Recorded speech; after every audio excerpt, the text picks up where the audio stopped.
Hey everybody, I'm Dennis.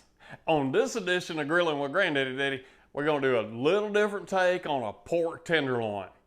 So let's get to it. All right, so we're going to do a pork tenderloin. Okay, so this is just a plain old pork tenderloin. Got a little bit of excess fat here that I'm going to trim. Not much, just a little bit. Generally, a tenderloin is going to be pretty lean. We got a little bit of fat there. Let's take some of that off.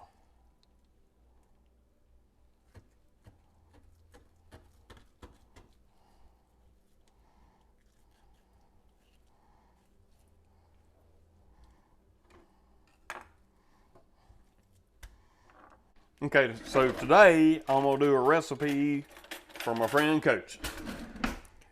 He gave me an idea for this, and this is what we're going to do. I'm going to take my fork, just going to poke holes in the meat.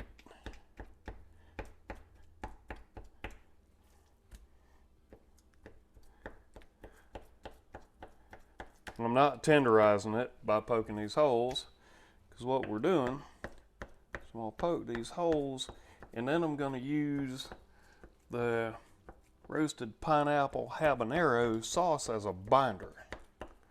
Okay? So we're going to poke these holes. Now, yeah, I know what you're thinking. Typically, you don't want to poke holes in meat like this because it's going to let all the juices out. Well, generally, that's the case. But we won't find that to be the case here. So let's put our binder on, which, like I said, is our roasted pineapple habanero. All right, we're just going to brush that on. Okay, flip it. And we're going to coat the other side.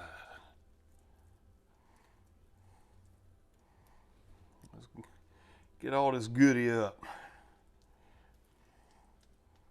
Okay, so basically what we're going to do is use our finish as a binder. And we're going to put some cayenne. All right, and my typical recipe is a tablespoon of cayenne to cover both sides. So half tablespoon for one side, half tablespoon for the other side. I'll put on lemon pepper, about the same.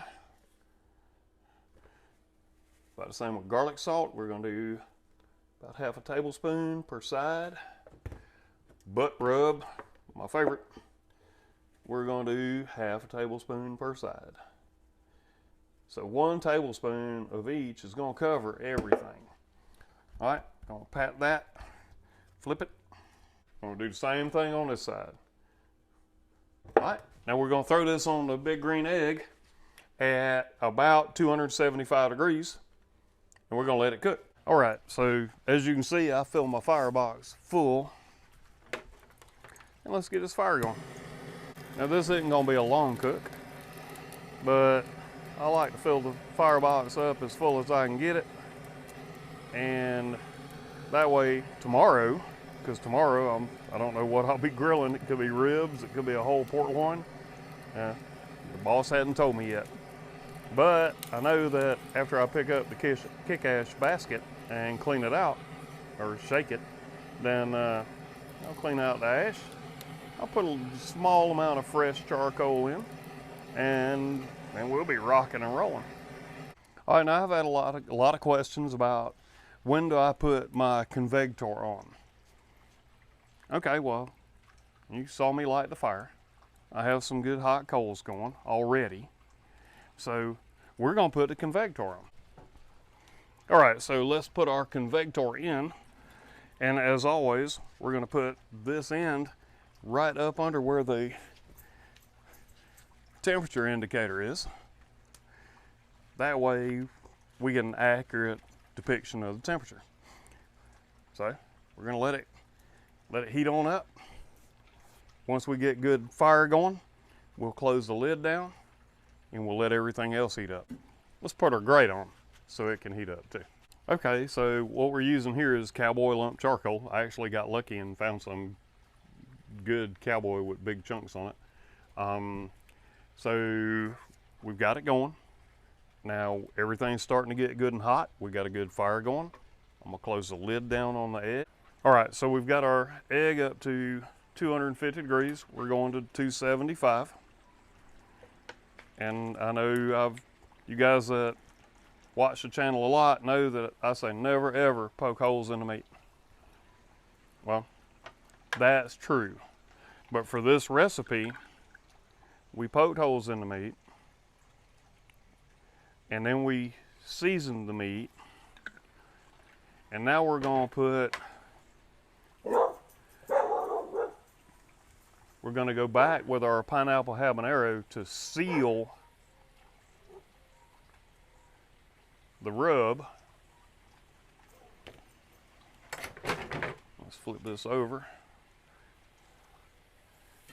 So we're going to put some more pineapple habanero on there to seal the rub. So we're using the rub as a binder and a sealer. Okay? Because we want to keep this thing nice and moist. Let's paste this back on here. Don't you love it when the neighbor's dogs are just raising sand? Makes it for a fun day, doesn't it? All right, so we're going for 275 degrees. We've got that done. I don't want it to dry out, so if it looks like it's drying out, I'm gonna put some apple juice spritz on it. All right, let's let it cook. All right, so let's check our loin. All right, so we hit 170 internal, and now we're fixing to wrap it and put some peppers in there with it.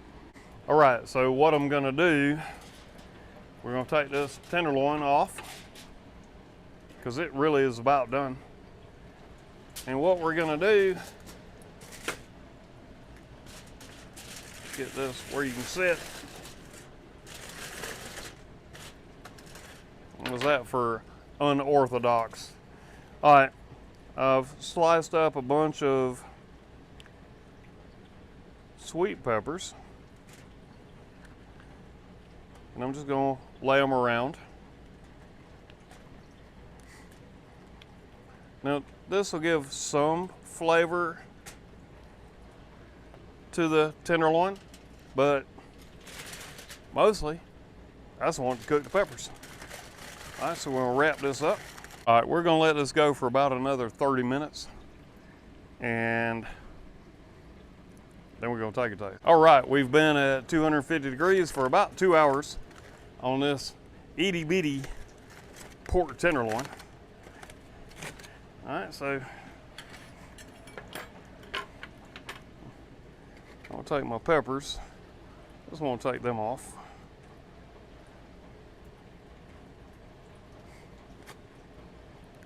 And if I did this right, my peppers are gonna be crunchy and not real soft.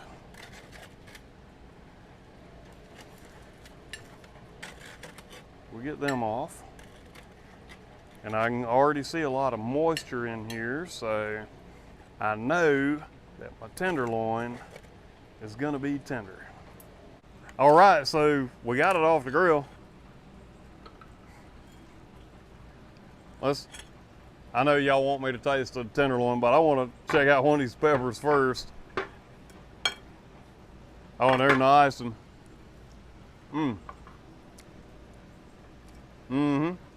nice and tender. All right, so let's take a couple of slices off the pork tenderloin here. Recipe from my buddy Coach. All right, so this is the test.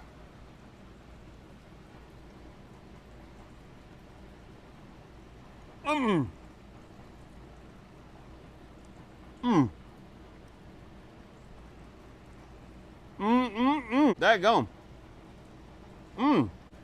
Wow, Coach, awesome recipe, dude.